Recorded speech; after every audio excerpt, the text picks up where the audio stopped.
ఇక మళ్ళీ ఇప్పుడైతే మనం ఈ గుడి దగ్గరకు వచ్చినాం, శ్రీకృష్ణ దేవాలయం టెంపుల్కి వచ్చినాం. మరి ఆ టెంపుల్ని మనం ఒకసారి సందర్శించుకొని ఆ, నమస్కరించుకుందాం.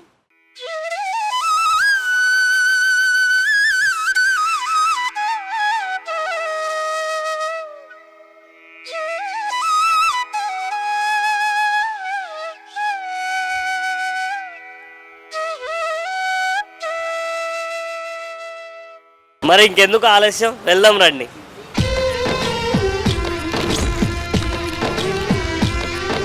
కరధ్వంతుడు కూడా మన మనకి ఆశీర్వాదం ఇచ్చేటట్టుగా ఉన్నాడు.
ఇప్పుడు మన ముంగట ఉన్నాడు మన ఈ గుడి చైర్మన్. ఆలయానికి మొత్తం అన్ని బాధ్యతలు మన అన్నగారు తీసుకొని భక్తులకి ఎటువంటి ఇబ్బందులు కలగకుండా ఇక్కడ అన్ని సదుపాయాలు చేస్తున్నారు. మరి రేపు ముక్కోటి ఏకాదశి రోజు ఎలాంటి ఏర్పాట్లు చేసిర్రు, ఈ గుడి గురించి మొత్తం పుట్టుపూర్వకాలన్నీ చెప్పుకుంటూ వస్తాడు. మరి అన్నని కూడా ఒకసారి మనం అడిగి తెలుసుకుందాం. సార్ నమస్తే. సార్ నమస్తే అండి. నా పేరు పాశం యాదగిరెడ్డి. నేను ప్రస్తుతము ఈ దేవాలయానికి చైర్మన్గా వ్యవహరిస్తున్నాను. ఈ దేవాలయము 2013 ఏప్రిల్ 13 నాడు శంకుస్థాపన జరిగింది. అంతకుముందు కూడా ఎంతోమంది ప్రయత్నం చేశారు, కానీ కాలేదు. మా కాలనీ అసోసియేషన్ తరఫున మేమంతా కూడా ఒక లెఫ్టినెంట్ కల్నల్ రమేష్ బాబు గారి ఆధ్వర్యంలో మేమంతా కలిసి ఈ దేవాలయాన్ని 109 రోజుల్లో నిర్మించుకున్నాము. అదేవిధంగా రాఖీ పౌర్ణమి రోజు అదే సంవత్సరం 2013లో రాఖీ పౌర్ణమి నాడు విగ్రహ ప్రతిష్టాపన చేశాము. ద్రాక్షారామం పంతులు వచ్చేసి దక్షిణాయన ఈ యొక్క దేవాలయాన్ని విగ్రహ ప్రతిష్టాపన చేశారు.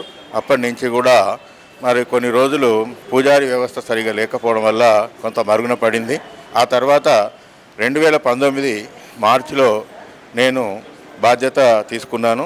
కాలనీ జనరల్ సెక్రటరీగా ఉంటూ ఈ బాధ్యతను గైకొని ఈ యొక్క దేవాలయాన్ని దినదినం అభివృద్ధి చెందిస్తూ ఎన్నో నిర్మాణ పనులు చేయించుకుంటూ ఈ విధంగా మరి భక్తజనాల్ని ఆకర్షించే విధంగా ఈ యొక్క దేవాలయాన్ని ఇప్పుడు తయారు చేశాము. మరి మా దేవాలయంలో అన్ని కార్యక్రమాలు చేస్తున్నాము. కృష్ణాష్టమికి చాలా భక్తులు తాకిడి వేల మంది, దాదాపు సుమారు 10-15 వేల మంది ఒక దేవాలయాన్ని దర్శించుకుంటారు, కృష్ణ భగవాన్ని దర్శించుకుంటారు. అదేవిధంగా శ్రీరామనవమి, తర్వాత వైకుంఠ ఏకాదశి, అదేవిధంగా అన్ని పండుగలు కూడా మరి శోభాయమానంగా మరి చేస్తూ ఉన్నాము. ఈ యొక్క 2019 ఏప్రిల్ నుండి మరి ప్రణవ పీఠాధిపతి బ్రహ్మశ్రీ వద్దిపర్తి పద్మాకర్ గారు మా గుడిలో కాలు ఇడినప్పటి నుంచి కూడా మా యొక్క దేవాలయము ఇంటర్నేషనల్గా గుర్తింపు పొందింది. ఆ స్వామివారు రామాయణం అయిపోయింది, తర్వాత స్కాందపురాణం అయిపోయింది, ఇప్పుడు పద్మపురాణం 3వ భాగం నడుస్తుంది. మరి మా దేవాలయాన్ని మరి అంతర్జాతీయంగా అతని భక్తులు ఉన్నారు కాబట్టి మా దేవాలయము అంతా దాదాపు ఇంటర్నేషనల్గా గుర్తింపు పొందింది. అదేవిధంగా మరి ఈ యొక్క గూగుల్లో కానీ జస్ట్ డైల్లో కానీ మా దేవాలయం యొక్క క్లిప్పింగ్స్ కూడా ఉంటాయి. ఈ విధంగా మేము చాలా మా యొక్క పాలక మండలి సభ్యులం 15 మంది ఉన్నాము. అందరం కూడా ఎంతో కృషి చేస్తూ ఈ దేవాలయాన్ని చాలా ముందుకు తీసుకుపోతున్నాం. ఇంకా ఇంకా అనేక నిర్మాణ పనులు ఉన్నాయి.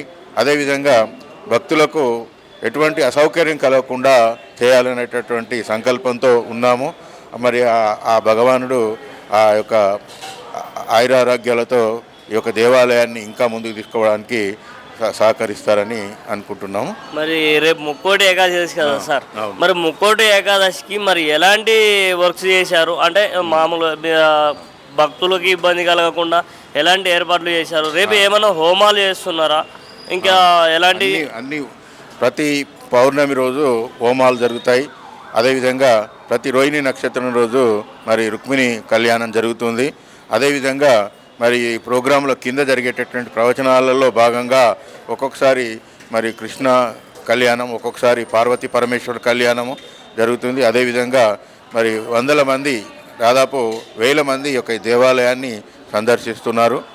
అదేవిధంగా ముక్కోటి ఏకాదశి, వైకుంఠ ఏకాదశి కూడా ఈసారి మేము భక్తులకు ఎటువంటి అసౌకర్యం కలగకుండా బ్యారికేడ్లు కడుతూ, తర్వాత మా యొక్క వాలంటరీ వ్యవస్థను ఉపయోగించుకొని భక్తులకు మంచిగా దర్శనం అయ్యే విధంగా, మరి అదేవిధంగా వాళ్ళు స్వామివారి కృపకు పాత్రలు కాగలరని కోరుకుంటున్నాం.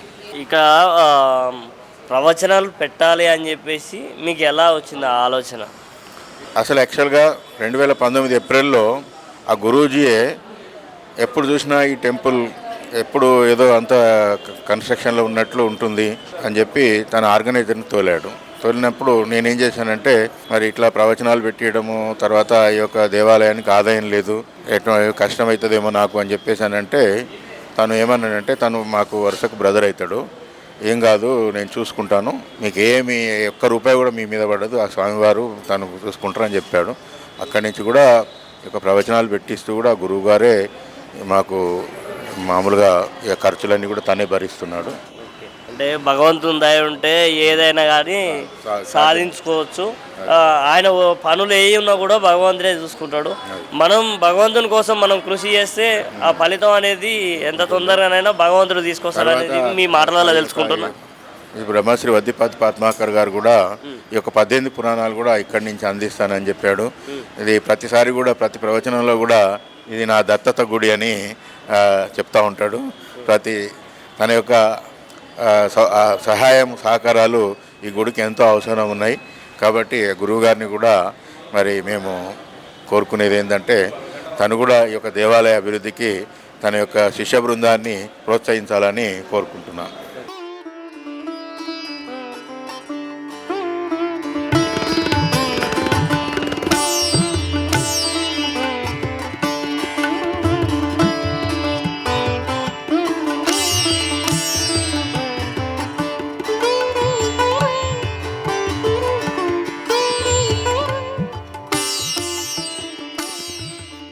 ఇక్కడ చూసుకున్నట్టయితే ఈ అన్న చాలా రోజుల నుంచి భగవంతునికి సేవ చేసుకోవాలని చెప్పేసి ఆయన మనసుకు అనుకొని ఇక్కడికి వచ్చి సేవ చేసుకుంటున్నాట.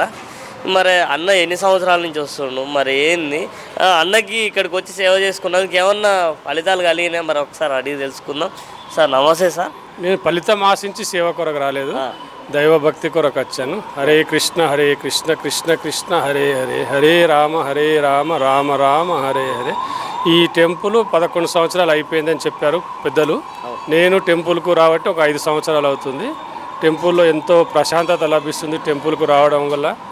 టెంపుల్ వాలంటీర్గా చేస్తున్నాను. నేను కాలనీలో ఉంటాను, ఇదే యాదవ్ నగర్ కాలనీలో. నాకెంతో ప్రశాంతత అనిపిస్తుంది టెంపుల్కి వస్తే. భక్తులు కూడా అందరూ వచ్చి దర్శనం చేసుకొని ఈ ప్రశాంతత పొందగలరని నేను ఒక భక్తులకు కోరుకుంటున్నాను.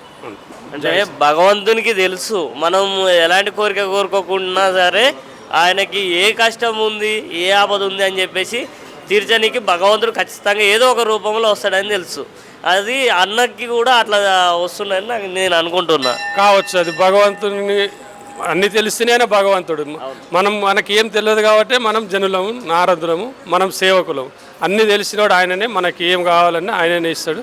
అడిగినా అడగకున్నా ఆయనకు తెలుసు ఏమి ఇవ్వాలనో అది ఇస్తాడు, మనకు తప్పకుండా ఇస్తాడు. మన కాలనీ ఈ చుట్టుపక్కల ఏడ శ్రీకృష్ణ దేవాలయాలు లేవు. మనకి ఎంతో విశాల ప్రాంగణంతో పూర్వీకులు మన పెద్దలు కాలనీ వాళ్ళు ఈ ప్రాంగణాన్ని మనకి ఇచ్చారు. భక్తులు అందరూ వచ్చి ఈ సేవా కార్యక్రమంలో పాల్గొని దైవ కృపకు పాత్రులు కాగలరు. మన పూజారి వ్యవస్థ బాగుంది. మా దగ్గర కృష్ణమాచార్య గారు పూజారి గారు ఉన్నారు. ఎంతో పవిత్రంగా పూజలు చేస్తాడు. రుక్మిణి కళ్యాణము, పున్నంకి హోమము, సత్యనారాయణ స్వామి వ్రతాలు, భక్తులకు ఏది కావాలనుకుంటే అది చేస్తాడు. భక్తుల కోరిక ప్రకారం వాళ్ళకి సత్యనారాయణ వ్రతం కావాలన్నా, రుక్మిణి కళ్యాణం కావాలన్నా, ఇంకా ఏమన్నా కళ్యాణాలు చేసుకోవాలన్నా, గోపూజ, ముఖ్యంగా మన దేవాలయంలో గోశాల చాలా బాగుంది. గో సేవ చేసుకోవడం కృష్ణుని సేవ చేసుకున్నట్లనే భావిస్తాను నేను. గోసేవకు అందరూ రాగలరని భక్తులకు కోరుకుంటున్నాను.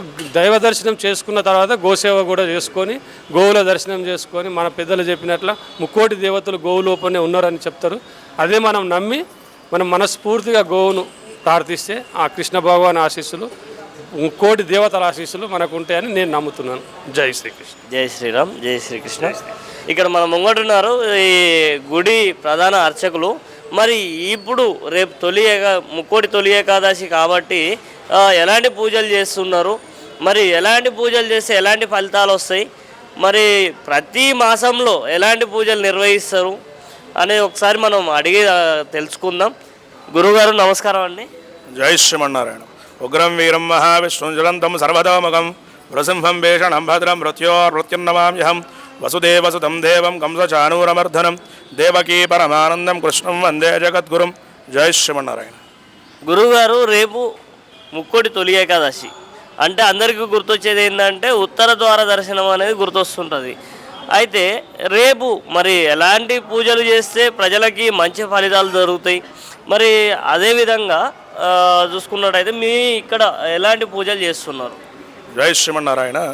ముక్కోటి ఏకాదశి అంటే ఈ యొక్క ఏకాదశిని అందరూ కూడా చాలా పర్వదినంగా జరుపుకుంటారు. 3 దేవతలందరూ కూడా వచ్చి ఆ యొక్క స్వామివారిని, ఆ యొక్క శేషపాను పైన ఉన్నటువంటి స్వామివారిని, పాల సముద్రంలో ఉండేటువంటి స్వామివారిని అందరూ కూడా 3 దేవతలు వచ్చి దర్శించుకుంటారు. కాబట్టి దీన్ని ముక్కోటి ఏకాదశిగా మనం పరిగణించుకుంటాం. అదేవిధంగా చూసుకున్నట్టయితే ప్రతి దేవాలయంలో వచ్చినట్టయితే ముక్కోటి ఏకాదశి రంగరంగ వైభవంగా జరుపుకుంటారు. అదేవిధంగా మన దేవాలయంలో కూడా ఉత్తర ద్వారం నుంచి వచ్చి భక్తులందరూ కూడా దర్శించుకోవడానికి ప్రతి ఒక్కటి వసతి కూడా కల్పిస్తున్నాం. అదేవిధంగా చూసుకున్నట్టయితే ఇది ధనుర్మాసం కావున ప్రతిరోజు ఉదయం 5:30 గంటలకి సేవాకాలము, తదుపరి ఈ యొక్క ధనుర్మాసం యొక్క గోదా అమ్మవారి యొక్క విశిష్టత ఈ యొక్క ప్రవచనం కూడా జరుగుతుంది. తదుపరి కుంకుమార్చన, తదుపరి తీర్థప్రసాద గోష్ఠి వితరణ కూడా జరుగుతుంది. అదేవిధంగా వైకుంఠ ఏకాదశి రోజు కూడా ఉదయం 3:30 గంటలకు ఈ యొక్క కార్యక్రమం అంతా ప్రారంభించుకొని 5 గంటల వరకు ఈ యొక్క కార్యక్రమం అంతా కూడా పూర్తి చేసుకొని తిరిగి 5 గంటలకి ఉత్తర ద్వారం ద్వారా స్వామివారిని తీసుకొని వచ్చి లోపల ప్రతిష్ఠించి తదుపరి భక్తులందరూ కూడా దర్శించుకోవడానికి అవకాశం ఇవ్వడం కూడా జరుగుతుంది. తదుపరి విష్ణు సహస్రనామ పారాయణం అంటే స్వామివారికి సహస్రనామ అర్చన ఉంటుంది.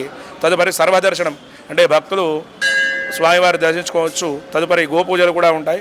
ఆ యొక్క విధంగా భక్తులు అనేటువంటి సుమారుగా ఒక 10,000 నుంచి 15,000 మంది వచ్చి దర్శించుకుంటారని చెప్పి మేము ఏర్పాట్లు చేసుకుంటున్నాము. ప్రతి ఒక్క భక్తుడు కూడా దర్శించుకోవాలి, తీర్థప్రసాదం అందాలని చెప్పి మా యొక్క మనవి. జై శ్రీమన్నారాయణ. అంటే ఇప్పుడున్న రోజులల్లో కొంతమందికి వసులుబాటు కాక రాలేకపోతుంటారు కదా భక్తులు. మరి అలాంటి భక్తుల కోసం మరి ఇంటికాడ ఉండి ఎలాంటి పారాయణాలు చేసుకుంటే, ఎలాంటి పూజలు చేసుకుంటే వాళ్ళకి మంచి జరుగుతుంది అనేది ఒకసారి మన భక్తులకు కూడా చెప్పుకోవాలి. ఇది ధనుర్మాసం కాబట్టి అంటే ధనుర్మాసము అంటే సూర్యుడు ధనుస్సు రాశిలోకి ప్రవేశించడం నుంచి మనము ధనుర్మాసంగా పరిగణించుకుంటాం. ఈ యొక్క మాసము మార్గళి మాసం అని కూడా అంటారు. అంటే మార్గశిర మాసము అటు పుష్యమాసము రెండు కొలైడ్ చేసుకుంటూ వస్తుంది కాబట్టి దీన్ని మార్గళి అంటే ఈ యొక్క ధనుర్మాసం అని చెప్పి మనం చెప్పుకుంటాం. అలాగే మనము 14వ తారీఖు మకర సంక్రాంతి అంటే సూర్యుడు వచ్చి మకర రాశిలోకి వెళ్తాడు కాబట్టి దాన్ని మకర సంక్రాంతిగా తీసుకుంటాం. ఇప్పుడు కూడా ధనుస్సు రాశిలో ఉన్నాడు కాబట్టి ఈ యొక్క సూర్యుడు ప్రతిరోజు కూడా ఈ యొక్క మాసం అంతా కూడా తిరుప్పావై పారాయణం చేసుకోవడం చాలా ఉత్తమం, విష్ణునామస్మరణం చేసుకోవడం చాలా ఉత్తమం. అలాగే ఇది దక్షిణాయనం కనుక ఈ యొక్క స్వామివారు ఇప్పుడు మేలుకొని ఉంటాడు. అంటే ఈ యొక్క దక్షిణాయనం తర్వాత ఉత్తరాయణం వస్తుంది. అంటే ఇది మధ్యకాలం అన్నమాట. అంటే మధ్యకాలం అంటే ఇటు రాత్రికి ఇటు పగలకి మధ్యలో ఉండేటువంటి సమయము అంటే బ్రహ్మముహూర్తం అంటారు. కాబట్టి ఈ యొక్క ఉదయకాలంలో అంటే సూర్యోదయానికంటే ముందు కూడా ఈ యొక్క తిరుప్పావై పారాయణం చేయడం చాలా మంచిది. అదేవిధంగా ఈ యొక్క దేవతలకి ఒక రోజు పరిగణ కూడా ఉంటుంది. అంటే ఇది ఒక మధ్య సమయం అన్నమాట ఈ యొక్క రోజుకి. కాబట్టి అందరూ కూడా ప్రతిరోజు అంటే ఈ యొక్క మాసమంతా కూడా ప్రతిరోజు ఉదయాన్నే లేచి 5:30కి తిరుప్పావై పారాయణం చేయడం చాలా మంచిది. ఒకవేళ అది చాలా హార్డ్గా ఉంటుంది, మేము చదవలేము అనిపిస్తే విష్ణు సహస్రనామ పారాయణం చేయొచ్చు. ఇక అది కూడా చదవలేమనుకుంటే హరే రామ రామ రామ హరే హరే, హరే కృష్ణ కృష్ణ కృష్ణ హరే హరే అని చెప్పి ఇది చాలు అనుకున్నా చాలా మంచిది. ఒకవేళ మనము ఆ మాత్రం కూడా అనలేకపోతే చక్కగా ఇయర్ ఫోన్స్ పెట్టుకొని ఆ యొక్క తిరుప్పావై ప్రవచనాలు వినడం చాలా మంచిది, చాలా శ్రేష్టమైంది. ఈ యొక్క ధనుర్మాసం రోజు, ధనుర్మాసం అనగా ఈ యొక్క మాసం అంతా కూడా 108 దివ్యక్షేత్రాలు అంటే వైష్ణవ ఆలయాలు దర్శించుకోవడం చాలా ఉత్తమమైనది. అదేవిధంగా చూసుకుంటే మన యొక్క దేవాలయం యొక్క నిత్య కార్యక్రమాల వివరణకు వస్తే ప్రతి పౌర్ణమి రోజు మన గుళ్ళో సుదర్శన హవనం కూడా జరుగుతుంది. ప్రతి రోహిణి నక్షత్రం రోజు రుక్మిణీ కళ్యాణం నిర్వహించబడుతుంది.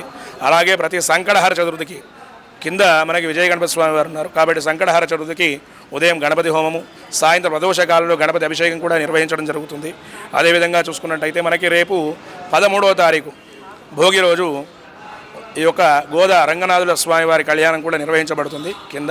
కాబట్టి సర్వజనులందరూ కూడా వచ్చి దర్శించుకోగలరని విజ్ఞప్తి. మరి ఇక్కడ భక్తుల దగ్గరికి అయితే వచ్చినాం. మరి భక్తులు రేపు ముక్కోటి ఏకాదశి ఈ గుడి దగ్గర ఎలా సెలబ్రేషన్ చేసుకుంటుర్రు? మరి ఇంకా ఏమైనా హోమాలు చేస్తున్నారా, లేకపోతే ఇంకేమైనా ప్రత్యేకత పూజలు చేస్తున్నారా? మరి భక్తులకి వాళ్ళ అనుభవం ఏంటి, ఇక్కడికి ఎన్ని రోజుల నుంచి వస్తున్నారు? మరి అన్నీ ఒకసారి ఇక్కడ ఈ భక్తుల్ని అడిగి తెలుసుకుందాం. మేడం చెప్పండి, మీరు ఎప్పటి నుంచి వస్తున్నారు ఈ గుడికి? నేను ఈ ఆలయ నిర్మాణం 2013లో జరిగిందండి. అప్పటి నుండి జరగకముందు నుండి కూడా అక్కడ చిన్న దేవాలయం ఉండింది. ఆ వినాయక స్వామితో సహా ఇక్కడ చిన్న దేవాలయం అంటే చాలా చిన్నది. ఆ దేవాలయం ఉన్నప్పటి నుండి ఇక్కడ వస్తున్నామండి. అప్పటి నుండి ఇక్కడ పూజలు క్రమక్రమంగా పెరుగుతూ వస్తున్నాయి. ప్రతి పండగని కూడా అత్యంత వైభవంగా జరుపుకుంటారు. ముఖ్యంగా కృష్ణాష్టమి, ధనుర్మాసం వేడుకలు, ఇంకా వైకుంఠ ఏకాదశి చాలా రంగరంగ వైభవంగా, శ్రీరామనవమి లాంటి పండుగలన్నీ రంగరంగ వైభవంగా జరుగుతాయి. ఇంచుమించు ఈ వైకుంఠ ఏకాదశి అలంకరణ చాలా బ్రహ్మాండంగా ఉంటుంది ఈ దేవాలయంలో. అదేవిధంగా దర్శనం కూడా దేవాలయం కమిటీ సభ్యులు కూడా ప్రతి ఒక్క భక్తుని దృష్టిలో పెట్టుకొని వారికి ఎటువంటి అసౌకర్యం కలగకుండా చాలా క్రమ పద్ధతిలో నిర్వహిస్తారండి. ఈ చుట్టుపక్కల ఎన్నో ఆలయాలు ఉన్నాయి. ఉన్నప్పటికీ ఆ ఆలయాలతో పాటు ఈ శ్రీకృష్ణ దేవాలయానికి దాదాపుగా 10,000 మంది వైకుంఠ ఏకాదశి రోజు దర్శించే అవకాశం ఉంది. పోయిన సంవత్సరం అయితే దాదాపుగా 8,000 దర్శించుకున్నట్టు నేను చూసిన దాన్ని బట్టి అంచనా వేయగలిగాను. ఇంకా ఇక్కడ ప్రతి ఒక్క పూజా కార్యక్రమం కూడా అదేవిధంగా ప్రతి మాసం కూడా పున్నమి రోజున సుదర్శన హోమము, అదేవిధంగా రోహిణి నక్షత్రంలో రుక్మిణీ కళ్యాణం జరుగుతుంది. అదేవిధంగా వ్రతాలు కూడా జరుగుతాయి. కార్తీక మాసంలో వ్రతాలు కూడా జరుగుతాయి. ప్రతి ఒక్క పండగ కూడా చాలా శాస్త్రోక్తంగా చాలా పద్ధతిగా జరుగుతాయండి. నేను ఈ అవకాశం ఇచ్చి, ఆ భగవంతుడు నాకు ఈ అవకాశాన్ని ఇచ్చి, దగ్గరలో ఉండే అవకాశం ఇచ్చి నిత్యం ఆ స్వామిని దర్శించే అవకాశం కలిగించినందుకు ఆ భగవంతునికి మరొక్కసారి నేను నమస్కరించుకుంటున్నాను. అదేవిధంగా మీ ఛానల్ వాళ్ళ అవకాశం ఇచ్చినందుకు కూడా కృతజ్ఞతలు తెలియజేసుకుంటున్నాను. Thank you madam.